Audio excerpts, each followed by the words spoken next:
شروع کرتا ہوں اللہ کے نام سے جو بڑا مہربان نہایت رحم کرنے والا ہے۔ محترم ناظرین، آج محرم کے بابرکت دن سب کام چھوڑ کر سب لوگ ایک بار یہ تسبیح پڑھ لیں۔ ہر دانے پر جو مانگیں گے انشاءاللہ مل جائے گا۔ جس چیز پر آپ کی نظر پڑے گی وہ آپ کی ہو جائے گی۔ محترم ناظرین، آج کا جو وظیفہ آپ کی خدمت میں پیش کرنے جا رہا ہوں صرف ایک دن کا بہت ہی عظیم وظیفہ ہے۔ اتنا طاقتور اور مجرب وظیفہ ہے کہ جسے آپ نے نماز فجر کے بعد کرنا ہے یا رات کو سونے سے پہلے عشاء کے بعد کرنا ہے۔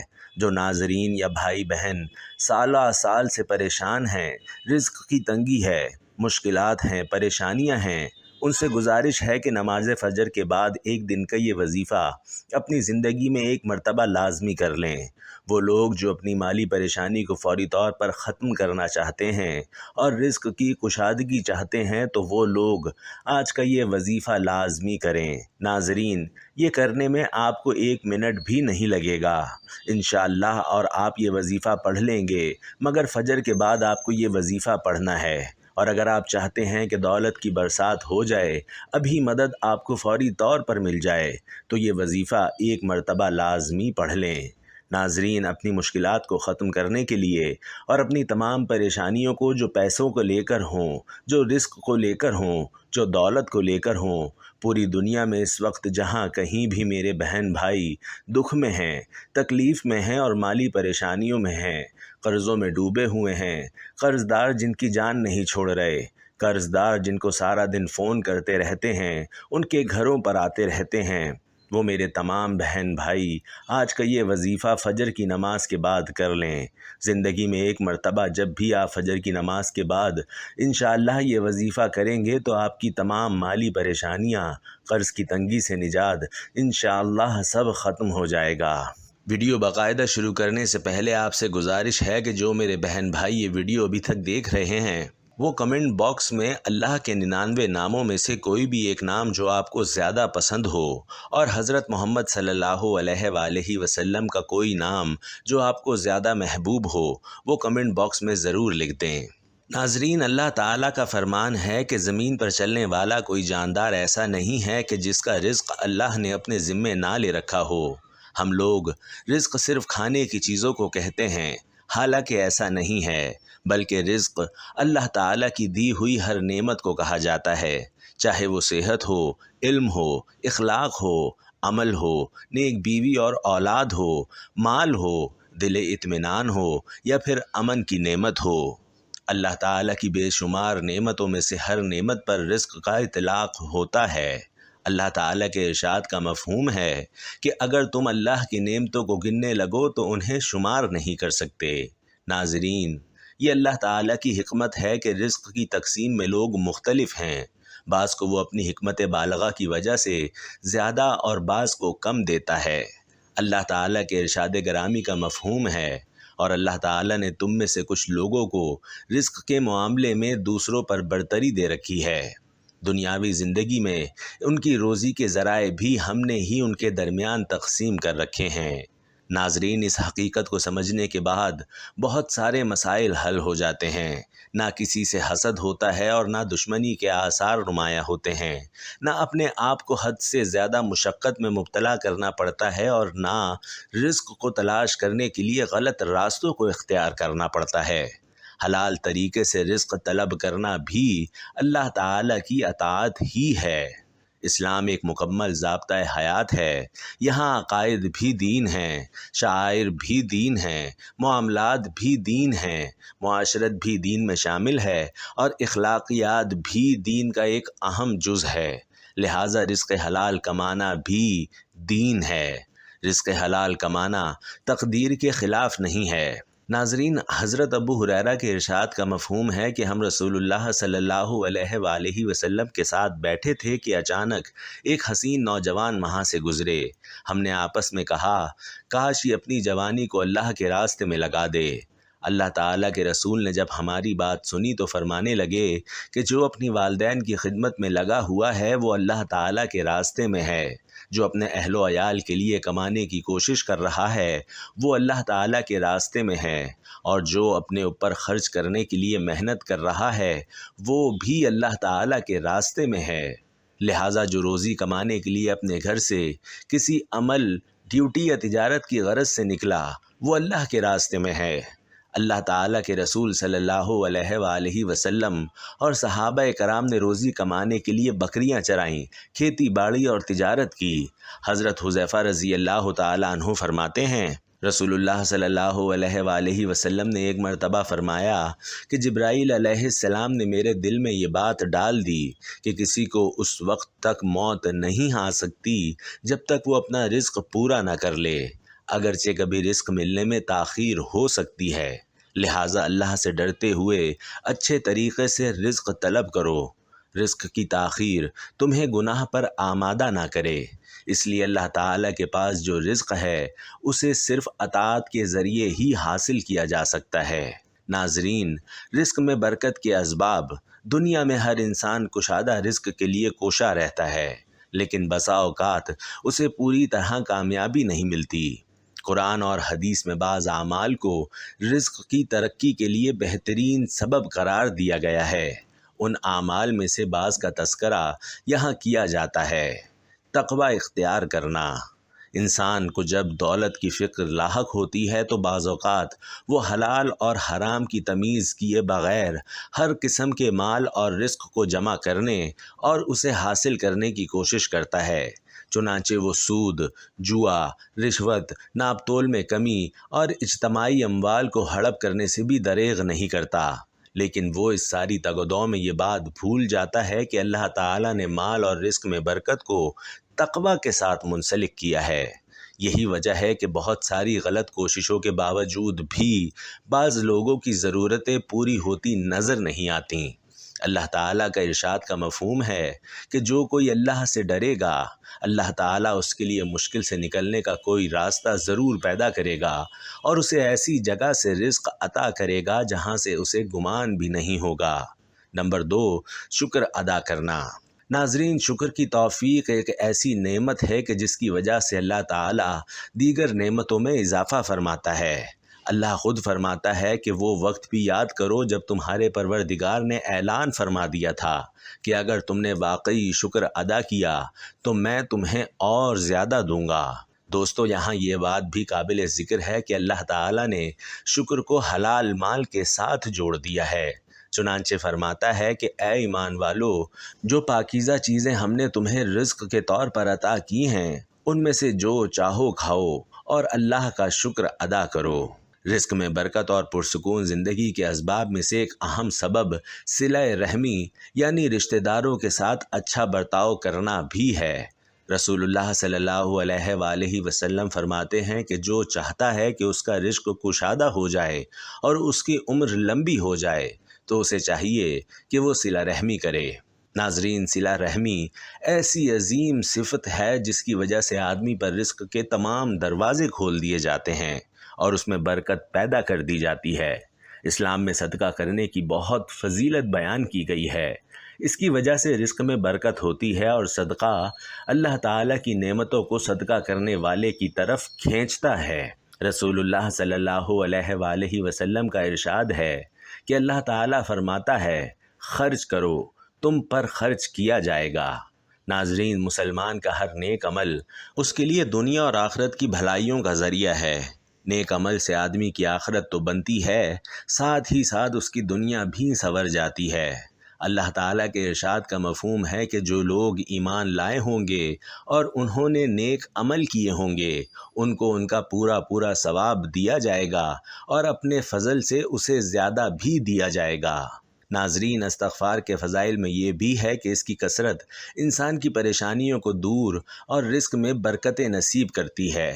جیسا کہ حضرت عبداللہ بن عباس سے روایت ہے کہ دو جہاں کے تاجدار مکی مدنی سرکار صلی اللہ علیہ وآلہ وسلم کا فرمان برکت شان ہے کہ جس نے استغفار کو اپنے اوپر لازم کر لیا اللہ پاک اس کی ہر پریشانی دور فرمائے گا اور ہر تنگی سے اسے راحت عطا فرمائے گا اور اسے ایسی جگہ سے رزق عطا فرمائے گا کہ جہاں سے اسے گمان بھی نہ ہوگا۔ ناظرین، استغفار ایک ایسی بہترین نیکی اور عبادت ہے کہ جس کے ذریعے مسلمان اپنے نامہ اعمال کو مضبوط کر سکتا ہے اور اللہ پاک سے مغفرت طلب کر کے جنت کا بھی حقدار بن سکتا ہے۔ روایت ہے کہ سرور کونین صلی اللہ علیہ وآلہ وسلم نے فرمایا، خوشخبری ہے اس کے لیے جو اپنے نامہ اعمال میں استغفار کو کثرت سے لائے۔ ناظرین، انسان نسیان سے بنا ہے، جس کی وجہ سے انسان سے خطائیں ہوتی رہتی ہیں، لیکن اللہ نے اس سے انسان کو بچانے کے لیے ایک طریقہ عطا فرمایا ہے جسے استغفار کا نام دیا گیا ہے۔ استغفار کے ذریعے بندہ جو اس نے غلطیاں اور گناہ کیے ہوتے ہیں ان سے نجات پا لیتا ہے۔ لوہے کی طرح دلوں کا بھی ایک زنگ ہے اور اس کا پالش استغفار ہے۔ خوشخبری ہے اس کے لیے جو اپنے نامہ اعمال میں استغفار کو کثرت سے لائے۔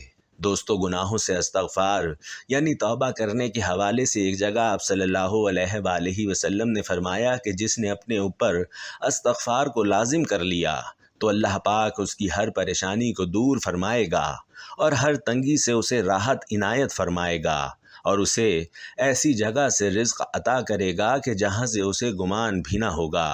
دوستو، شیطان نے بارگاہ الہی میں کہا کہ اے اللہ، مجھے تیری عزت کی قسم، میں تیرے بندوں کو جب تک ان کی روحیں ان کے جسموں میں باقی رہیں گی گمراہ کرتا رہوں گا۔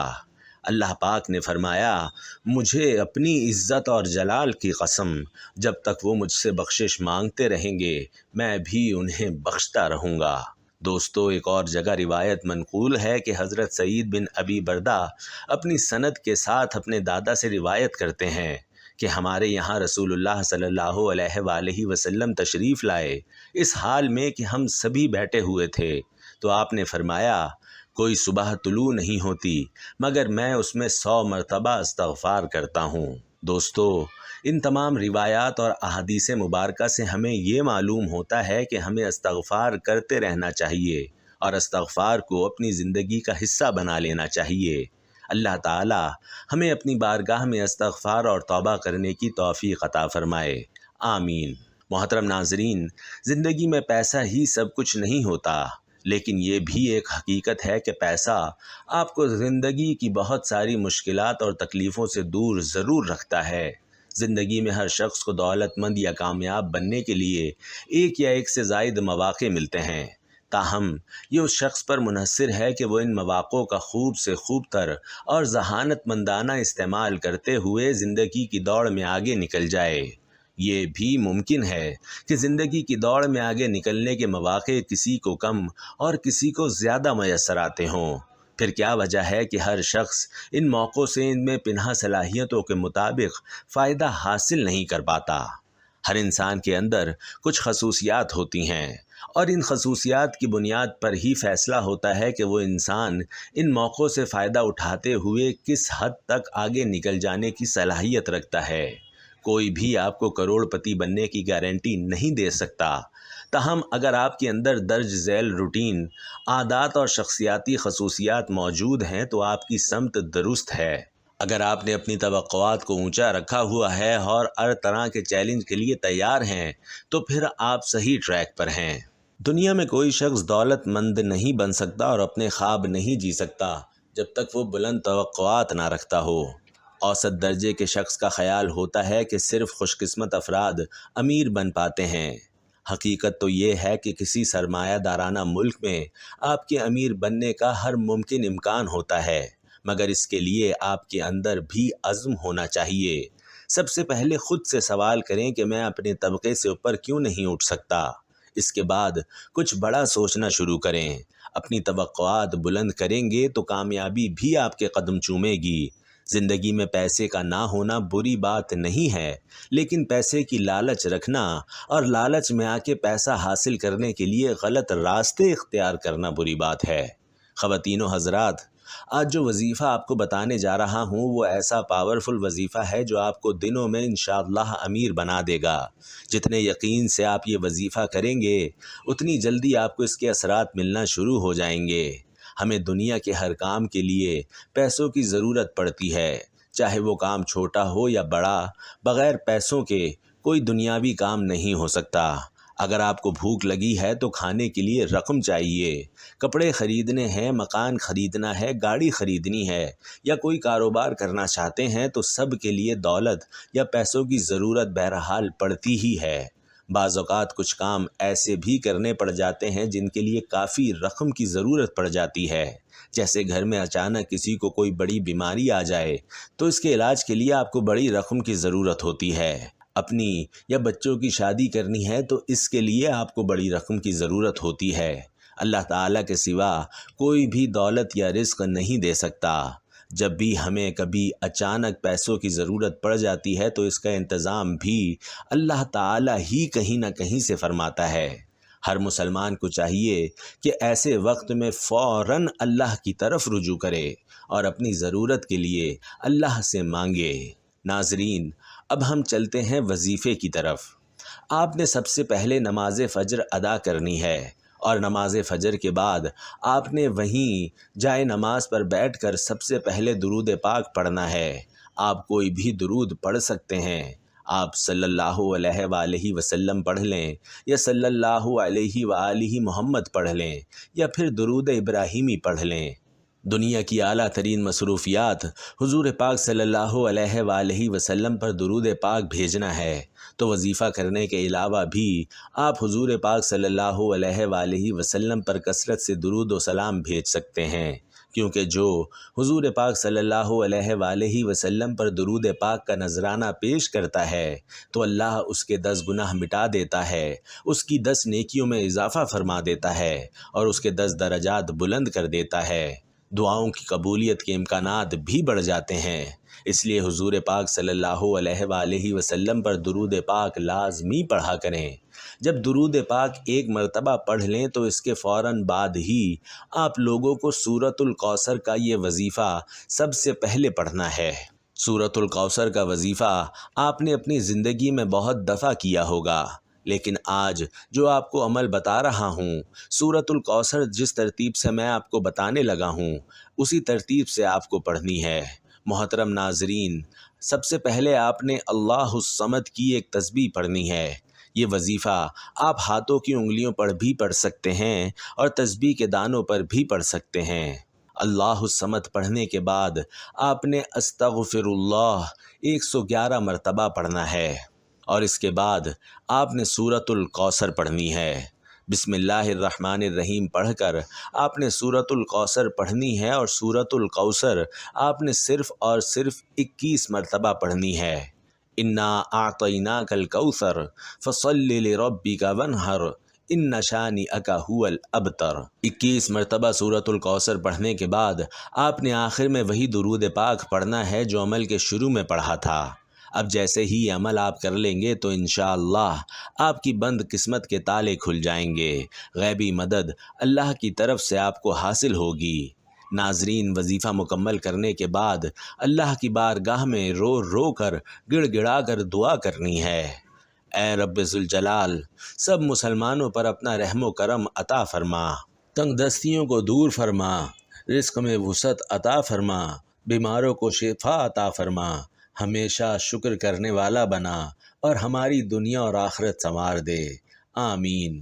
ناظرین، اپنے والدین کے لیے کثرت سے دعا کیا کریں، کیونکہ ناظرین، بنو سلمہ میں ایک شخص رسول اللہ صلی اللہ علیہ وآلہ وسلم کے پاس آیا اور آپ سے دریافت کیا کہ یا رسول اللہ، کیا میرے ماں باپ کے مجھ پر کچھ ایسے حق بھی ہیں جو ان کے مرنے کے بعد مجھے ادا کرنے چاہیے؟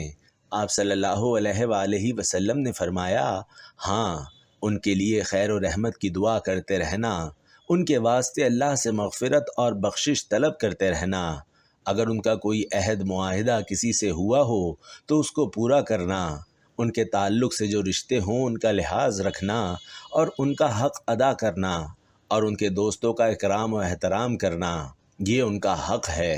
دعا ہے کہ اللہ تعالی ہمارے والدین کا سایہ ہم پر ہمیشہ قائم و دائم رکھے اور جن کے والدین اس دنیا سے رخصت فرما گئے ہیں ان کی بخشش فرمائے، آمین۔